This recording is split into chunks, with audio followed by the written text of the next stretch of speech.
नमस्कार, VIP news में आपका स्वागत है। आपके साथ हाजिर हूं मैं कंचन। अरुणाचल प्रदेश में जारी राजनीतिक उथल-पुथल का असर बिहार की राजनीति में साफ रूप से देखने को मिल रहा है। बिहार के विपक्ष सत्ताधारी दल में आंतरिक कलह के बात को मुद्दा बनाते हुए लगातार बयानों के तीर यहां पर सामने आ रहे हैं। विपक्ष के मुख्य दल राजद द्वारा किए जा रहे बयानों पर बीजेपी के नेताओं ने पलटवार भी किया है। पटना में मीडिया से बातचीत के दौरान सूबे के डिप्टी सीएम रेणु देवी और मंत्री रामसूरत राय ने अपनी प्रतिक्रिया जाहिर की है। इस दौरान दोनों ने राजद और कांग्रेस पर जमकर निशाना भी साधा। अपने मीडिया के साथियों को आरजेडी बेरोजगार है, उसके पास कोई रोजगार नहीं है, उसको बार बार भय सता रहा है कि हमारा विधायक कहीं हमसे भी छोड़ कर न भाग जाए। इसके लिए वो प्रलोभन दे रहा है कि हम सरकार बनाने जा रहे हैं, फलाने लोग आ रहे हैं, चिल्लाने लोग आ रहे हैं। मैं आपको स्पष्ट शब्दों में कहता हूं कि हमारे एनडीए में कोई टूट नहीं है। हमारे एनडीए के नेतृत्व करता माननीय नीतीश कुमार जी हैं। हम लोग सरकार में हैं, सरकार हमारी चलेगी। कि हमारे घर में कोई फूटे नहीं है, मेरा घर मजबूत है और अपने को देख कोई रहा नहीं है कि हमें तो भैया मैंडेट ही नहीं मिला है, तो दूसरे का मैंडेट देख के या दूसरे के घर को देख के सर फोड़ने से कुछ होता है क्या? मेरा मुखिया मजबूत है, मेरा मुखिया कहीं जाने वाला नहीं है, इसलिए वो अपने घर में ही रहें, दूसरे के घर में झांकने की कोशिश ना करें। जय कुमार सिंह ये तो उनका अपनी सोच होगा, हमारी सोच तो नहीं है। जो जैसा काम करेगा वैसा होगा, ऐसा थोड़ी है। हम एनडीए के हैं, हमने जो वादा किया वादा निभाया, हमने उनके चेहरे पर हमने चुनाव लड़ा तो उनको हमने मुख्यमंत्री बनाया। इस पूरी खबर पर ज्यादा जानकारी के साथ एग्जीक्यूटिव एडिटर प्रशांत झा हमारे साथ जुड़ गए हैं। प्रशांत जी, अरुणाचल प्रदेश में जारी राजनीतिक उथल पुथल के बीच अब डिप्टी सीएम रेणु देवी और मंत्री रामसूरत राय ने भी अपनी प्रतिक्रियाएं दी हैं। बिल्कुल कंचन, जिस तरह से आज रेणु देवी पहुंची हुई थी और आर.के. सिंह के यहाँ, और वहां पर एक प्रोग्राम था, उस प्रोग्राम में तो उन्होंने जिस तरह से इस पूरे मामले पर बयान दिया है और साफ तौर पर उन्होंने एक तरह से रेणु देवी ने कह भी दिया है कि जो मुखिया है बिहार एनडीए का वो मजबूत है और उसमें साफ तौर पर यह है कि कहीं से भी कोई भी पार्टी जो एनडीए की है वो टूट नहीं पा रही, टूटेगी नहीं। और जो जेडीयू के विधायक हैं वो क्या सोचते हैं अरुणाचल के मुद्दे पर ये वो नहीं कह सकती हैं, लेकिन नीतीश कुमार को ये तमाम लोग अपना गार्जियन मानती हैं और बिहार बीजेपी भी ये मानता है कि नीतीश कुमार उनके गार्जियन है और बिहार में 5 साल तक सरकार चलेगी। यानी कुल मिला के जिस तरह से पहले सुशील मोदी ने फ्रंट पर आकर के पूरी बात की सफाई दी थी और ये कहा था कि बिहार एनडीए में कोई भी टूट फूट नहीं हो सकती है, उसी तरह रेणु देवी ने भी आज ये कह दिया और एक तरह से ये कंट्रोल करने की कोशिश की है जेडीयू के नेताओं को कि बीजेपी नीतीश कुमार को ही अपना अभिभावक मानती है और उनके निर्देश के मुताबिक ही बिहार की जो एनडीए है, बिहार में जो सत्ता है वो उसके हिसाब से ही चलेगा। कंचन, बहुत बहुत शुक्रिया हमारे साथ इस पूरी खबर पर जुड़ने के लिए। तो अरुणाचल प्रदेश में जारी राजनीतिक उथल पुथल का असर बिहार की राजनीति में भी साफ रूप से देखने को मिल रहा है। बिहार में विपक्ष सत्ताधारी दल में आंतरिक कलह की बात को मुद्दा बनाते हुए लगातार बयानों के तीर यहां पर साध रहे हैं। विपक्ष के मुख्य दल राजद द्वारा किए जा रहे बयानों पर बीजेपी के नेताओं ने पलटवार किया। पटना में मीडिया से बातचीत भी की और इस दौरान सूबे के डिप्टी सीएम रेणु देवी और मंत्री रामसूरत राय ने अपनी प्रतिक्रिया जाहिर की हैं और इस दौरान दोनों ने राजद और कांग्रेस पर जमकर निशाना साधा है।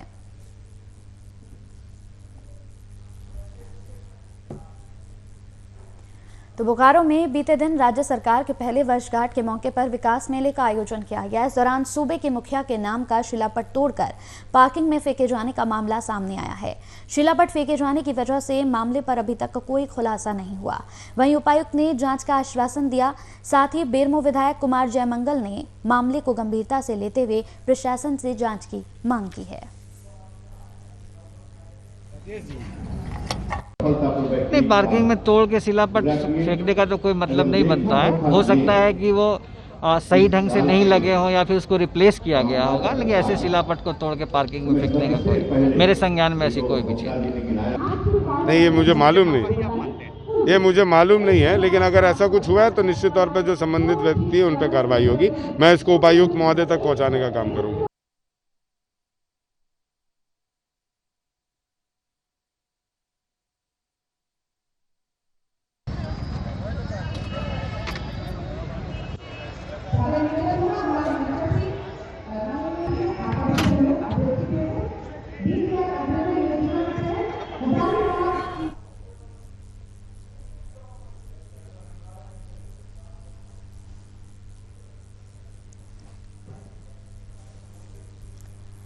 इस पूरी खबर पर ज्यादा जानकारी के साथ संवाददाता विजय सिंह हमारे साथ जुड़ गए हैं। विजय, सीएम का शिलापट तोड़कर यहां पार्किंग में फेंके जाने का मामला सामने आया है, लेकिन इस पूरे मामले पर अभी तक किसी तरह से कोई खुलासा नहीं हो पाया। क्या कुछ अपडेट है इस पर?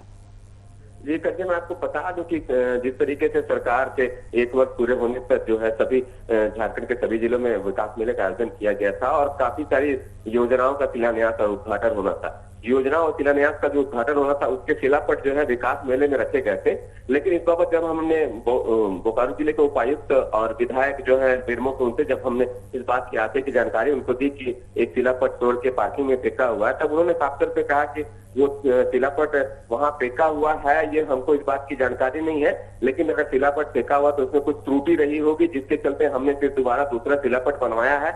इसके लिए वहां पे अब जिनको ये जिम्मा दिया गया था उस पर हमको आपके द्वारा जानकारी मिली है, तो हम उस पर ऐसा होना नहीं चाहिए था और हम उन पे अगर जिन्होंने ये काम किया उन पे हम कार्रवाई करने का काम करेंगे। क्योंकि मैं आपको बता दूं कि वो शिलापट के बारे में हम जानकारी जो आप जो तस्वीरों में शिलापट देख रहे हैं वो शिलापट जो है बिल्कुल उसमें कुछ त्रुटियां हुई थी जिसके चलते उस शिलापट को तोड़ा गया था और तोड़ के हालांकि उसको कहीं उचित स्थान पे रखना था, लेकिन अब इसमें लापरवाही किसकी है ये तो देखने वाली बात है। और इस बाबत जो है जिले को उपायुक्त ने साफ तौर पे कहा कि उस शिलापट के जो त्रुटियां हुई थी उसको लेकर हम लोगों ने दूसरा शिलापट बनवाया था। वो शिलापट उस जो है शिलान्यास और उद्घाटन समारोह में जो होने थे उसमें रखे गए थे। जी,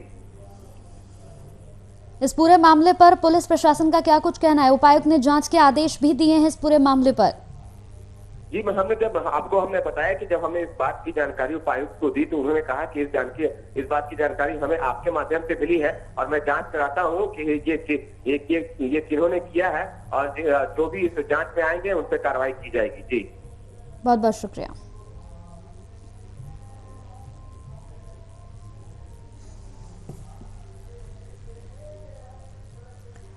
अखिल भारतीय विद्यार्थी परिषद के 66वें राष्ट्रीय अधिवेशन में परिषद के झारखंड प्रांत द्वारा की गई मांगों को लेकर यहां सदस्यों ने प्रेस वार्ता की है। इस दौरान जानकारी देते हुए राष्ट्र मंत्री विनीता इंदवा ने नई शिक्षा नीति के तहत कई पिछड़े और कमजोर वर्गों के लिए शिक्षा क्षेत्र में विशेष छूट, रिसर्च के लिए बजट बढ़ाने और शिक्षा क्षेत्र के लिए 6% बजट के आवंटन के अलावा अन्य मांगों को रखे जाने की बात कही है।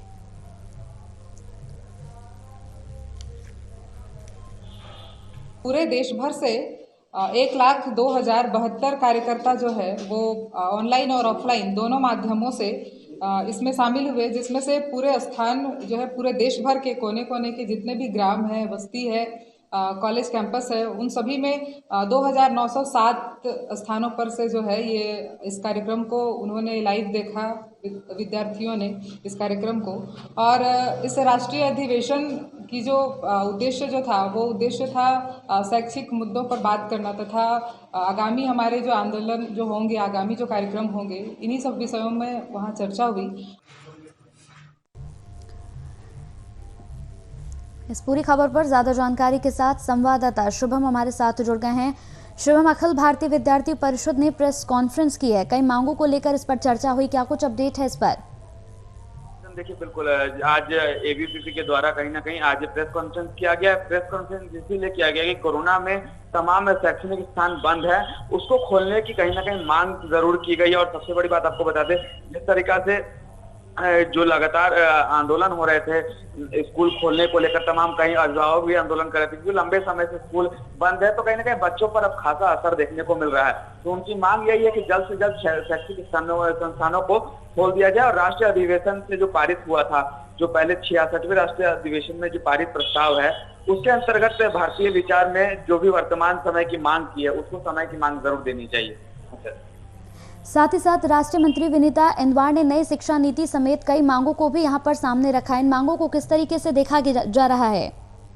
देखिए, जब से नई शिक्षा नीति लागू किया गया उस पर तमाम कह सकते हैं कि लोग उसका सराहना भी कर रहे हैं, तो लोग कहीं उसका विरोध भी कर रहे हैं। विरोध इस संदर्भ में किया जा रहा है कि जिस तरीका से नई शिक्षा नीति को अचानक ला दिया गया, उस पर कहीं ना कहीं अब बच्चे तैयार नहीं है, स्कूल तैयार नहीं है, स्कूल के जो शिक्षक है वो तैयार नहीं है। और कहीं कहीं स्कूलों में ये भी देखा गया है कि नए शिक्षा नीति का स्वागत किया गया है। तो ये कह सकते हैं कि अब स्कूल पे निर्भर करता है और राज्य के जो भी शिक्षा मंत्री रहेंगे किस तरीका से वो अपने राज्य में इस चीज को लागू करने की प्रयास करते हैं, उस पर निर्भर करता है। चलिए, बहुत बहुत शुक्रिया हमारे साथ जुड़ने के लिए। तो अखिल भारतीय विद्यार्थी परिषद के 66वें राष्ट्रीय अधिवेशन में परिषद के झारखंड प्रांत द्वारा की गई मांगों को लेकर सदस्यों ने यहां पर प्रेस वार्ता की है। साथ ही साथ यहां पर राष्ट्रीय मंत्री विनीता इंदवार ने नई शिक्षा नीति के तहत कई पिछड़े और कमजोर वर्गों के लिए शिक्षा क्षेत्र में विशेष छूट, रिसर्च के लिए बजट बढ़ाने और शिक्षा क्षेत्र के लिए 6% बजट के आवंटन के अलावा अन्य मांगों को रखे जाने की बात भी कही।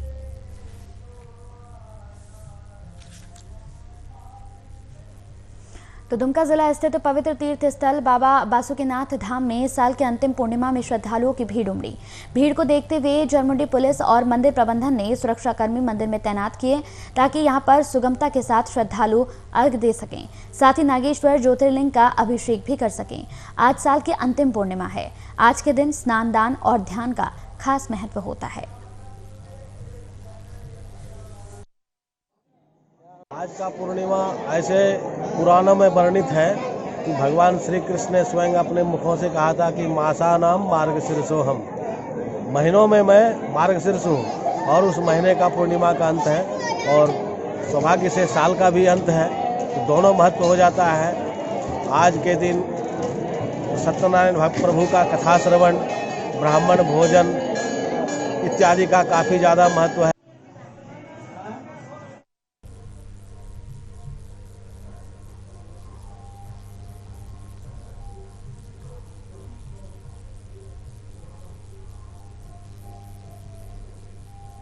तो इस पूरी खबर पर सुतिब्रो गोस्वामी हमारे साथ, हमारे संवाददाता इस पर जुड़ गए हैं।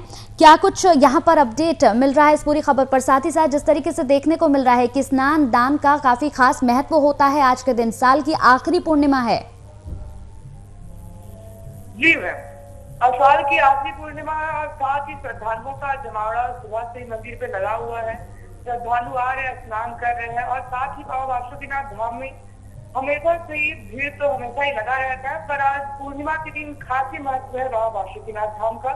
और यहाँ पे श्रद्धालु लोग आए हुए हैं अभी और कथा पूजा करवा रहे हैं श्रद्धालु लोग और बाबा बासुकीनाथ की महिमा भी जानते हैं।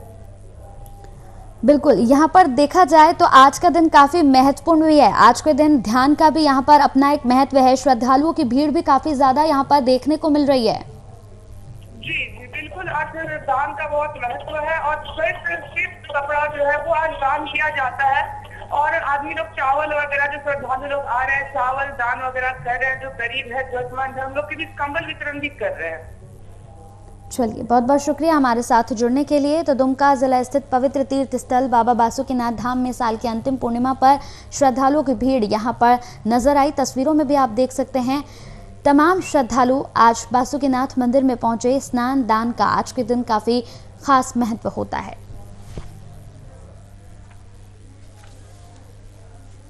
तो मोकामा प्रखंड के कसहा दियारा पंचायत को बेगूसराय जिले में शामिल करने की सरकार की कवायद के खिलाफ ग्रामीणों का चरणबंद आंदोलन परवान चढ़ रहा है। बता दें कि बड़ी संख्या में कसहा दियारा के ग्रामीणों ने प्रखंड पर धरना प्रदर्शन किया और नारेबाजी कर सरकार के निर्णय के खिलाफ आक्रोश भी किया। वहीं सैकड़ों की संख्या में प्रखंड कार्यालय पहुंचकर ग्रामीणों ने कसहा दियारा को बेगूसराय में शामिल करने की योजना की पुरजोर यहाँ पर मुखालफत भी की और निर्णय वापस का आंदोलन जारी रखने का ऐलान भी किया। वहीं ग्रामीणों का कहना है कि कसहा दियारा पंचायत को पटना जिले से अलग नहीं होने दिया जाएगा।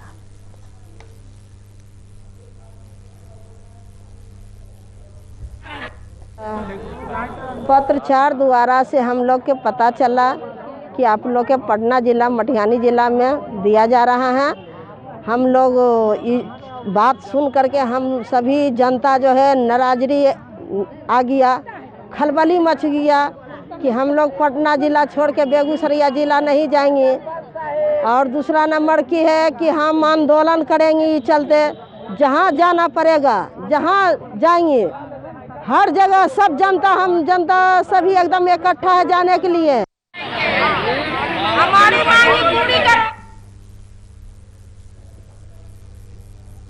तो नए साल के उत्साह को देखते हुए बिहार में पुलिस लगातार शराब कारोबारियों के खिलाफ कार्रवाई कर रही है। ताज़ा मामला मुजफ्फरपुर के नगर थाना क्षेत्र का है, जहां मोती झील स्थित पांडे गली में पुलिस ने छापेमारी कर 20 कार्टून अंग्रेजी शराब बरामद की है। मामले में शराब कारोबारी के खिलाफ प्राथमिकी दर्ज हो गई है। साथ ही पूछताछ में प्राप्त जानकारी के आधार पर पुलिस आगे की कार्रवाई करने में जुट गई है।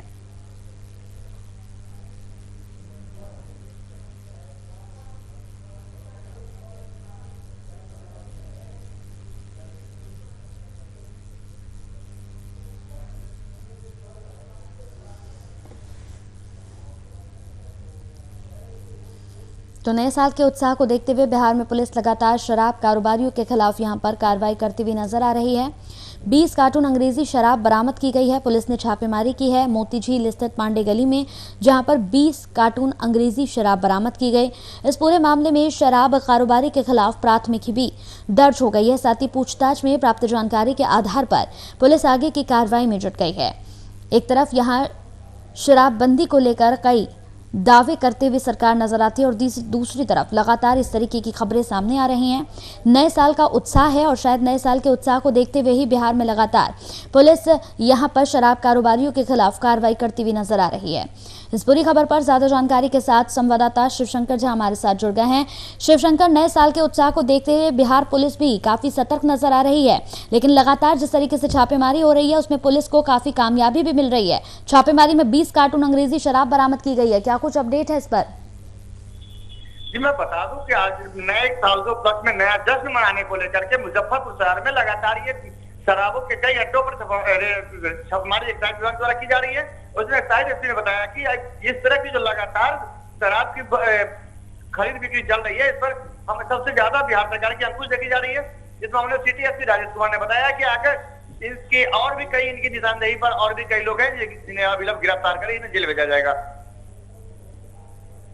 चलिए, बहुत बहुत शुक्रिया इस पूरी खबर पर हमारे साथ जुड़ने के लिए। तो मुजफ्फरपुर जिले के चक्कर मैदान के पास प्रभात तारा स्कूल में भारी हंगामा किया गया। बताया जा रहा है कि अभिभावकों ने स्कूल के प्रिंसिपल के तबादले को लेकर स्कूल में घंटों हंगामा किया। अभिभावकों का आरोप है कि स्कूल के प्रिंसिपल का जबरदस्ती तबादला किया जा रहा है।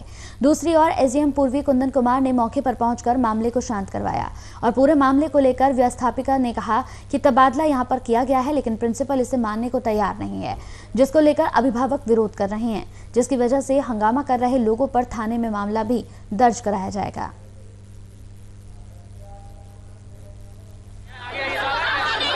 आया सामने ये लोगों का आपस में प्रिंसिपल पहले थी, उनका मैनेजमेंट के द्वारा स्थानांतरण कर दिया गया है। प्रिंसिपल मानने के लिए तैयार नहीं है और चार्ज नहीं दे रही हैं। और पटना से भी उनका जो हेड है सिस्टर आई हुई है, तो यही इन लोगों का आपस में चल रहा है।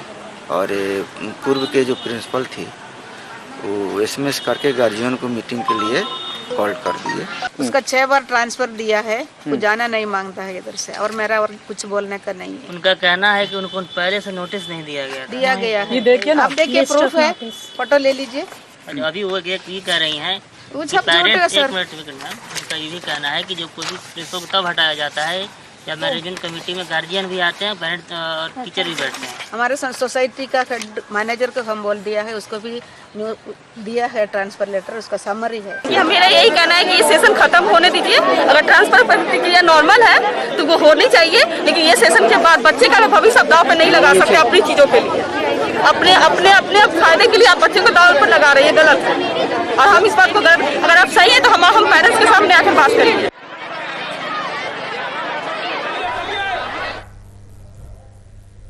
तो मुजफ्फरपुर के सकरा थाना क्षेत्र के गौड़ीहार पंचायत के मुखिया से माओवादियों ने पत्र भेजकर 50,000 की रंगदारी मांगी है। मुखिया द्वारा मांग को ना पूरा करने पर अज्ञात अपराधी ने जान से मारने की धमकी भी दी है। इसी कड़ी में मुखिया ने बताया कि पत्र रजिस्ट्री डाक से आया था, जिसमें यहां पर रंगदारी मांगने वाले लोगों ने कम्युनिस्ट पार्टी मार्क्सवादी लेनिनवादी के जोनल सचिव के नाम से ये पत्र लिखा, जिसमें किसी का नाम नहीं डाला गया है। पत्र में एक मोबाइल नंबर भी यहां डाला गया, लेकिन इस संदर्भ में अब तक किसी का कोई फोन नहीं आया। पत्र में 10 दिनों के अंदर वार्षिक चंदा देने की बात भी कही गई है। मामले की जानकारी होते ही गांव में सनसनी फैल गई। लोग इस मामले को कई रूप दे रहे हैं। वहीं बरियारपुर ओपी थाने में लिखित शिकायत दर्ज करा ली गई है, जिस पर कार्रवाई जारी है। चलिए, इसी के साथ वीआईपी न्यूज में मेरे साथ इतना ही। नमस्कार।